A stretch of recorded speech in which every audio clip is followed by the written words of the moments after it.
Hi friends, welcome back to Mule 4 series of learning videos. I am Shiva Thankamani, an integration technical architect. So in this video, we are going to continue on part 2 of MuleSoft Okta integration. So in the last video, we have seen the general idea about OpenID, OAuth, and how it's related to Okta. So we have seen OAuth is the overall specification, which is a set of rules that anybody can implement. And Okta is the implementer who implemented all these protocols required for client authentication and authorization. And OpenID is the one that is running on top of OAuth, which is the again a subset of specifications which is used only for authentication, which only validates if the user is valid or not. So in this video, we are going to go further, and we are going to see how to configure and set up Okta to do this MuleSoft and Okta integration. Let's get started. Let's see who are the actors who are involved in doing this integration. So there are 4 actors, namely resource owner, resource server, authorization server, and the client. So as the name implies, these are very simple and these are very critical members who are involved in when we are integrating with Okta. So first let's see resource owner. So resource owner, suppose we want to get the address of the employee. So the one who owns the address details will be a resource owner, and he must authorize and authenticate people and API in order to access this particular details. So the resource server. So resource server is a one who retrieves this data from the resource owner and the resource infrastructure, retrieves and then serves the data to the people who are intended to use this data. The third one is the authorization server, which is very critical in this particular context. Authorization server implements all OAuth related implementations and set of rules, and this is implemented by Okta in this context. And it's not limited to Okta. You can use any server that implements this OAuth and OpenID, which we can integrate it with MuleSoft. Finally, the client. So the client is the one who wants to access and use the data for either commercial purpose or for some intended designated purpose. So normally the client will use and invoke this API in order to get the data and to use it in the designated system. Before we start looking into a configuration and going into Okta, let us see the workflow I would like to give you in a diagrammatic representation. Diagram is worth 1,000 words. So let's understand what's happening in the entire workflow, and then we will go to Okta and then we will configure this detail so that you understand better and what is what. And user, this is some website, and user logs in, and user wants to get the address or some details. So he opens this website and then clicks some button, we will assume. So we will imagine that this API that we have developed has been sold or has been used by this website for some commercial purpose. Say for example, this website wants to validate the address, and the user types in all the details and clicks the button. And this website should access this details only when the address is valid. But this website is not interested to validate the address and writes the algorithm to collect the entire addresses available in the whole world. The website is not interested. So simply website buys the API, address validation API, which is written by, or it's available in MuleSoft, let us assume. And so this API will just get the address and it will give whether the address is valid or not. That's what this API is going to do, let's assume. And this resource contains all the addresses, and then so that the received data is valid or not, it just checks. So that's what the API is going to go. I'm just taking the use case so that we can understand better. And so once, I mean, this is the intended purpose of this API. And here is Okta. So we will assume that Okta is configured and ready for use. So user just types in and then clicks some intended command button. So internally the website initiates or triggers this API. The invocation will fail because it doesn't have any credentials. Because in this context, we are not going to store any username, password, or anything related to customer in this MuleSoft or anywhere, because that's the advantages of using Okta, because the resource and credential details are not maintained, and it's not even bothered about the clients who are going to use while we are developing the API in MuleSoft. So that is externalized, and it's like a third party whose authorization is delegated for ease of use and for more secured purposes, which we have seen in the first video. If you are looking at this video for the first time, please go to the previous video, which I will put the link below in the description. So prior to access this API, this website sends the client credentials to Okta and then gets the token. So once the client credentials is authenticated and Okta gives back some token which is valid and which has to be supplied while calling the API. So the proxy API retrieves the details, and because the proxy API is going to be configured with the OpenID policy, so which will in turn verify whether this token is valid or not through Okta, which we have configured or we are going to configure in MuleSoft. MuleSoft doesn't need to have all the client credential details, but rather it will have a setup so that it can communicate to Okta to validate the token that's coming from the website. So once the token is given and the proxy API receives all the details and it validates, once it's valid and the token is newly received and it's not expired, so after successfully validating, it goes and calls the actual implementation API. And implementation API will then retrieve the address details and uses some data and algorithm to decide whether the address is valid or not. So it responds back, and then the proxy API responds back to the website. So the website then so completes this workflow and then go ahead with the intended purpose. So this is a general workflow of how end-to-end communication is happening through API with Okta integration. Now that we know about some introduction on OAuth, OpenID, Okta, etc., and we also came to know the workflow. So now we are ready to go to Okta, and then you will be able to understand while configuring what is being used and where. So first we need to have two things. So go to security and go to API. First we need to create authorization server, and I already created authorization server and we will show you how to create one. So we will say address validation auth server, and audience will be address validation users, and description I'll copy here and save. And you will be provided with some details. You don't need to update anything. And so as we have seen already in the previous video, user will be provided with scope. So what scope will be accessed by what? You once you define the scope, you can go back to MuleSoft while configuring Okta. You can decide different APIs accessing different scope in this setup. So so let us add a scope.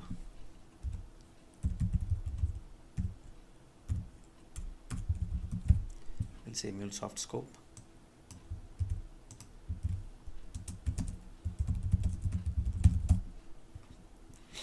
And You have to choose this metadata and include it in public metadata. We will see the reason of choosing it later. And you don't need to choose this as a default scope, but you can define it and create it. So we created a scope which we will be using in our configuration in MuleSoft. While applying policy, we will use this. And claims, you can leave it empty. And you need to have a policy that validates and instructs the authorization server to indicate who all can use this. So I'm going to define address validation policy. You can give anything, literally anything you can use. And you can choose either all clients or following clients if you have already know them. But right now we will choose all clients and create policy. And we can add a rule, and you can say grant type. There are different grant type we will see, but right now we are worried about only client credential because we are going to use it for only OpenID. So we are just using for validating the client, which is authenticating. So this is sufficient, and create a rule.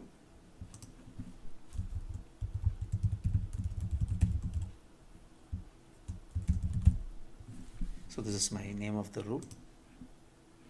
So created, and it's active. So now we are set with address validation authorization server. So we are done with authorization server, and now we have to create an application who is going to access this proxy API and then grant the credential. Let's go back. So go to applications and click on the applications.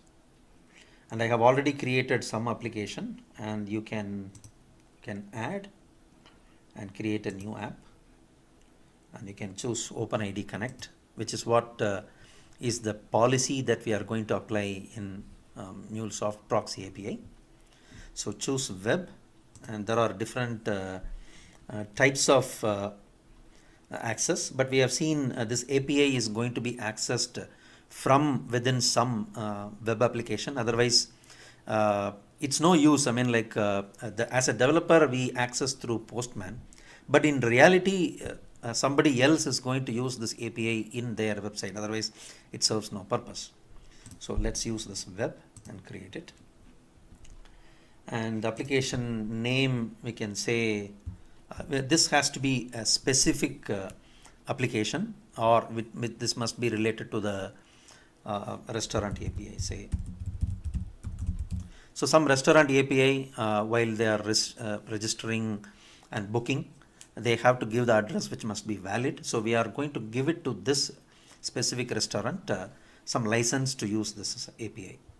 So and we have to be very specific about the URIs where this client token is going to go back. So I'm going to give so my restaurant website is www.siva.com. So this is where the token is going to go back, or this is where the application will call in order to validate the token. So we are done with this.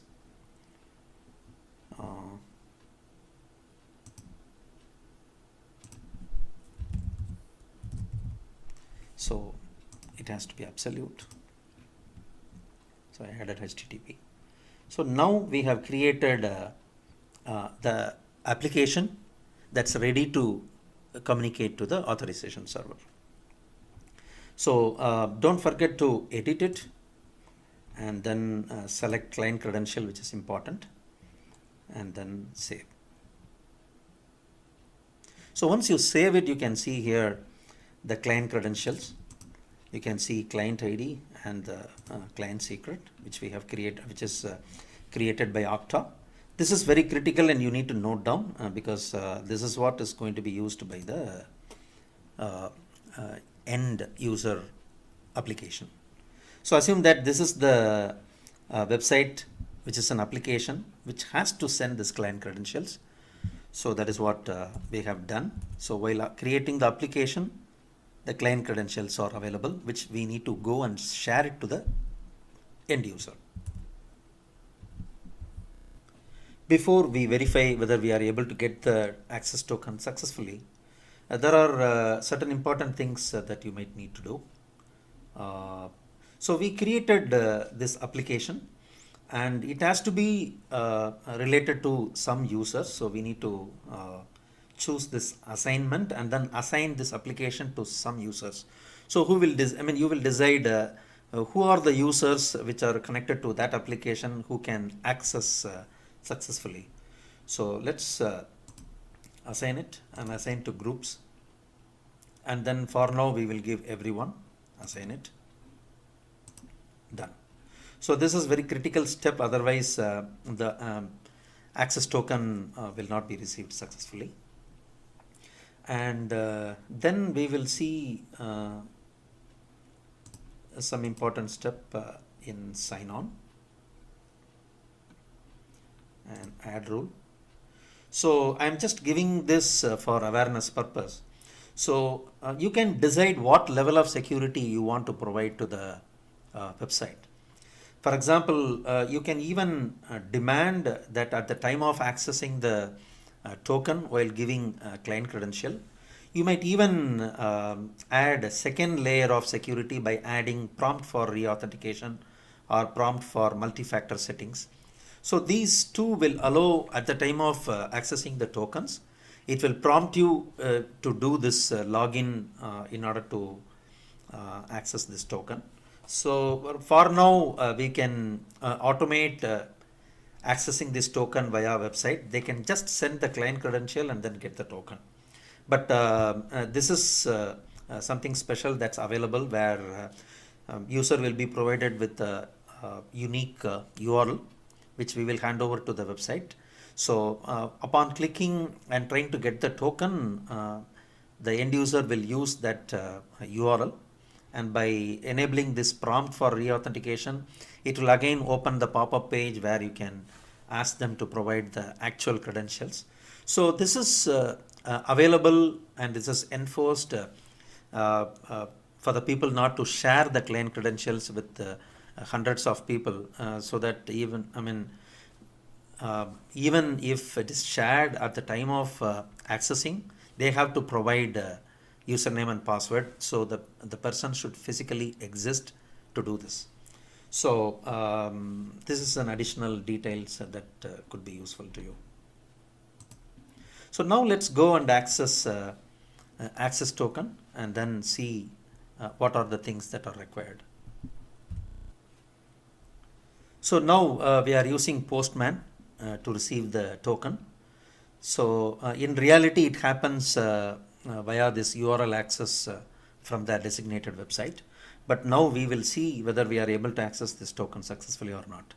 So what are the things that we need to do? So first we will see this is the URL, and this comes from, this host name comes from your domain after which you have registered yourself in Okta. Let's see here, and let's go to this authorization server, and by clicking which you will be able to see this domain, and you can see it even in the URL. In the address bar section you can see this. So you can use this, and so this is the audience which we have selected. Let's go back and see the audience. So the audience is default, so it provided me some ID for this audience, and so scope will be MuleSoft. So we need to specify which is the scope that we are trying to access. So you can remember one API can have multiple proxy APIs, and each proxy API can access different parts of data. One can verify address is valid or not, one can verify email is valid or not. So you can use different scope for different purposes. And right now we have created MuleSoft, which we will assume that this is for only address validation. And grant type will be client credentials. That's what we have selected in the authorization server. And in the headers, in the authorization section, we used this basic auth, and we have given this client credentials, which is the client ID and client secret, which is received at the time of creating the application. And go to header and then choose this content type. Don't worry about all this. I will put all these details in the description below. You can easily access it. And finally, we checked everything. Yeah, so then ready to send. Now by sending it, you will receive this bearer. Expires in 3600 seconds, and access token is given. Scope will be MuleSoft. So we received it successfully. So now let's go to header and go to authorization, and then try to add some dummy, and then click it. So it says invalid value for the client ID parameter. So once everything is successfully configured, you will be able to access the token successfully, which you can use in the API while invoking the API.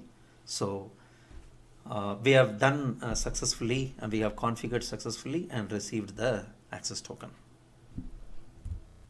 So with that, we have come to the end of Okta configuration and token receiving session successfully. And in the next video, I'm going to demonstrate on how we can create APIs and how we can apply this OpenID Connect policy to enforce this token mechanism for our MuleSoft APIs. That's all in this video, and please like my video and subscribe my channel, and I'll come up with the next set of videos shortly. Again, thanks for watching. Bye.